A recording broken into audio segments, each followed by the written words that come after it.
This channel does not promote any violent, harmful, or illegal activities. All content provided by this channel is meant for an educational purpose only. প্রশাসনের কয়েকটা কর্তা আছে, IPS আছে, is আছে। IPS আইএসের মতন মানুষ তারা ভুল করছে। আমি তথ্য দেবো, তথ্য আমার কাছে তথ্য আছে, আমার কাছে তথ্য আছে। আমি শুধু দুটো জায়গায় উল্লেখ করলাম, একটা নদিয়া, একটা মেদিনীপুর। ওই জায়গায় মানুষের প্রতি কী অত্যাচার, কী জুলুম হচ্ছে আমি বলে বুঝাতে পারবো না। বিশেষ করে সংখ্যালঘুদের। আমাদের মেদিনীপুরে একটা জায়গায়, আমি আপনার একটা ছোট ঘটনা বলি। মেদিনীপুরের জায়গাটার নাম বেখিয়াল হয়ে গেলাম। হ্যাঁ,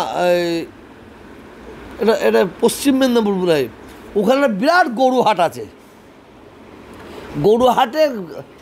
গরু হাট হবে, ওর যা আয় হবে অর্ধেক ওখানে গরিব, এতিম, অসহায়, অনাথ ছেলেরা পড়ে, তাদের দান করে দেওয়া হয়েছে। ওখানে গরু হাটটা বন্ধ করে দিয়েছে এসপি বন্ধ করে দিয়েছে। খুব ভালো শুনবেন। এসপিকে যারা গরু হাটের মালিক তারা বলছে আপনি কেন বন্ধ করলেন? বললে এখানে বিজেপির চাপ আছে, এখানে বিজেপির চাপ আছে। আর বিজেপির ভাইয়েরা যারা আছে তারা বলছে আমরা এই অপরাধ করব কেন? আপনাদের গরু হাট আপনারা চালাবেন, আপনারা এই গরু হাট থেকে আয় থেকে নিয়ে অনাথদের দেবেন। আমরা তো একবারও বলিনি গরু হাট বন্ধ করে দাও। কথা বুঝতেছেন না? মানে এইভাবে যে কোনো কাজ চাপিয়ে দেওয়া হচ্ছে বিজেপিকে সামনে রেখে। ওটা কেন করা হচ্ছে? বলে বিজেপির চাপে করতে হচ্ছে। ওটা কেন করা হচ্ছে? বলে বিজেপির চাপে করতে হচ্ছে। ওই জিনিসটা কেন করা হলো? বলে বিজেপির চাপে করা হলো।